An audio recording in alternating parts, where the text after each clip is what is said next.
Señal directa. Muy relacionado con la pregunta que le estamos haciendo en esta ocasión a propósito de ese impacto que tiene el robo carretero en los productos, en el precio de los productos alimenticios. Es el tema que abordamos en este momento y agradecemos el que nos acompañe vía Zoom Cuauhtémoc Rivera, quien es presidente de la Alianza Nacional de Pequeños Comerciantes. ¿Cómo está? Buenas tardes. Muy buenas tardes, Josefina. Me da mucho gusto saludarlos allá en el auditorio y la audiencia. Muy amable. Poder platicar de este asunto. A ver, de acuerdo con el monitoreo que ustedes realizan en los precios de la canasta básica, ¿cuál ha sido el comportamiento en lo que va del presente año y con respecto inclusive al año pasado, que vivíamos una situación de inflación mucho más grave? Sí, la inflación es como el mar, José, sube, baja, pero ha habido una constante en los últimos años al alza.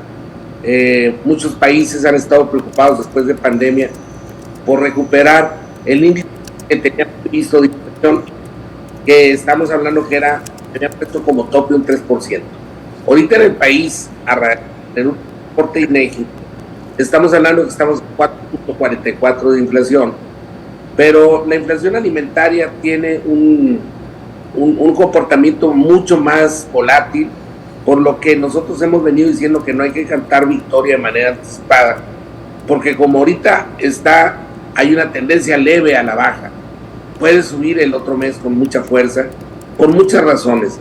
El factor estacional, la sequía, el tema de la seguridad, que es el tema que estábamos hablando al inicio de la nota, que afecta mucho la seguridad a la cadena de suministro, al abasto y a la comercialización de los productos en plaza o en sitio.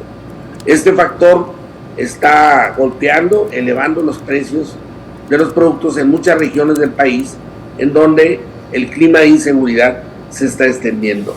Entonces, estamos hablando de la sequía, de la inseguridad, y también hay que ver que el poder de compra sigue estando por debajo de los precios. Ese es el escenario, y la verdad, en unos estados sube, en otros estados baja. El promedio nacional de la canasta básica que nosotros monitoreamos mes a mes, en el último reporte bajó 45 pesos, pero lo que nos dijimos también es que eso es una baja en el precio que muchas amas de casa ni lo perciben o no lo acaban de registrar, porque es muy difícil de poder detectar. Así es. A mí me parece que los tres factores que señala para lo que estamos viviendo en el tema de los incrementos, como la inseguridad, la sequía y también el poder de compra, pero con su experiencia, ¿cuál es el que más pega en estos momentos? Bueno, en estos momentos, Pina, uno de los factores que más está golpeando es la seguridad o la inseguridad, que es un tema que es una película muy completa. Empieza con el fenómeno de la extorsión o el cobro es un impuesto ilegal que consiste en cobrarle a los mexicanos por el derecho a trabajar. Empezamos con los jornaleros agrícolas, que se les está cobrando por poder cultivar sus tierras.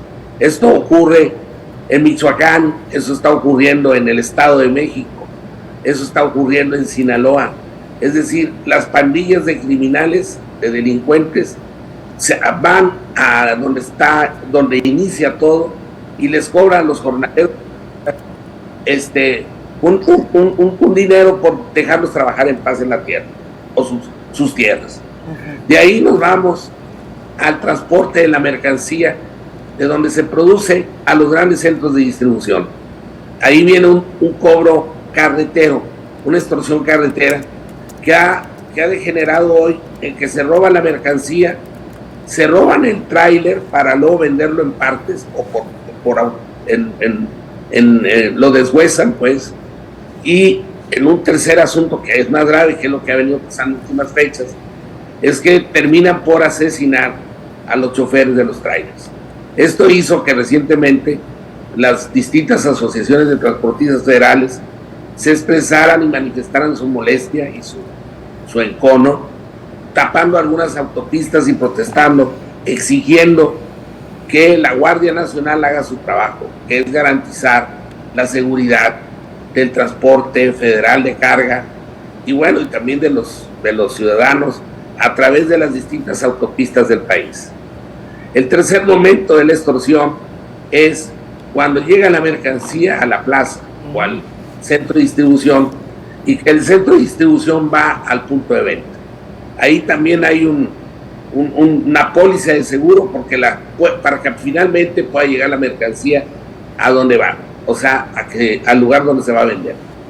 Y por último, el cobro de derecho de piso, que es cuando le cobran al comerciante o buscan cobrar por poder vender la mercancía, que es decir, por trabajar como su lugar.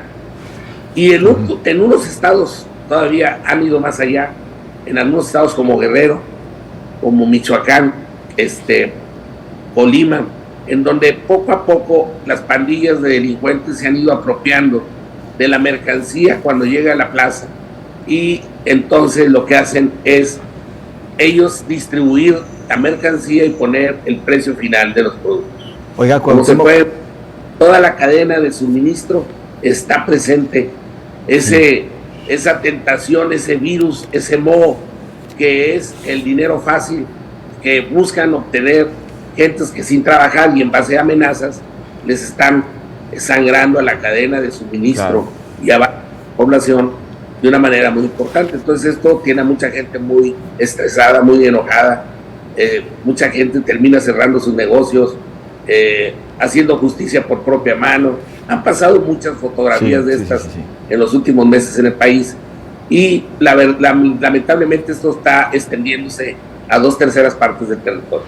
Cuauhtémoc, pero perdone si esta pregunta hasta inocente suena a estas alturas. ¿Y las autoridades? Bueno, las autoridades tienen una narrativa, digamos, en 3D retrasado, por decirlo de alguna manera. Lo que están planteando ahora es elevar a tipificar la extorsión como un delito grave. ¿Qué quiere decir esto?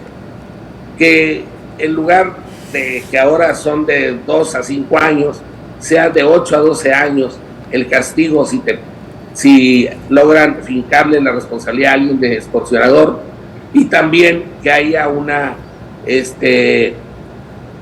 retención obligada, o sea, un arresto obligado en lo que se desarrolla el juicio de quien se le está acusando de extorsionador. Elevar el delito de la extorsión a grave, no estamos en contra de esta medida. Lo que creemos es insuficiente porque el problema de la extorsión, José, se ha normalizado tanto en el país que lo que nos indica es que es un problema cultural. La sociedad cada vez ve de manera más normal estos cobros. Son parte de una realidad urbana y metropolitana del país. Se ve como algo que tú tienes que asumir, como es algo que hecho en México, que pasa en México en los hechos. Solamente alguien que no vive en México, que no sea mexicano, cometería la torpeza de no pagar esas extorsiones y exponerse al riesgo de ser violentado en su patrimonio o en su familia. Entonces la gente dice, oye, ya sabes, José, cómo están las cosas, pues págales, ¿no? ¿Para qué te metes en camisa de 2 varas? Y mejor llévate la fiesta en paz. Y este es el punto. La gente ha consentido y está consintiendo cada vez más este asunto, de forma tal que revertir la situación ahora es muy complicado. Mucha gente se dedica a esto, mucha gente ha encontrado un modus vivendi de esto, y la verdad, no basta con endurecer la ley, no va a bastar tampoco con que, digamos, hagan la denuncia, porque finalmente la gente sabe que en muchos casos, lamentablemente, hay colusión entre las autoridades policíacas y los malhechores, por lo que el tema ya es más complejo. Necesitamos ir a una campaña de información de alta penetración, a una campaña de persuasión de alta penetración. Necesitamos ir a la educación con la población, a futuras generaciones, de forma tal que este cáncer lo podamos erradicar de tajo, de fondo, y es un asunto que nos va a ocupar y nos va a llevar tiempo, y que de alguna manera tenemos que estar en ese entendido y entender que estamos encarando un problema de gran calado, que no se va a arreglar de manera con medidas aisladas, sino es un problema multifactorial que exige de una estrategia robusta, de un compromiso político sostenido, de mediano y largo aliento, y que las autoridades se pongan en un papel de conjuntar a todos los actores de la sociedad en torno a combatir este hecho. Si no lo vemos así, difícilmente lo vamos a poder sacar de nuestra realidad. Híjole, qué tema tan complejo, presidente Cuauhtémoc Rivera, y se nos agotó el tiempo, es una lástima, pero el tema da para muchísimo más, porque cuando hablamos de que tipificar el tema de extorsión como delito, es como cuando alguien aquí en el Congreso local, en legislaturas pasadas, me decían, vamos a elevar las penas para los motoladrones. Me doy con que los agarren y le den 3 años, pero agárrenlos. ¿Qué se ganan con tipificar si no van a detener absolutamente a nadie?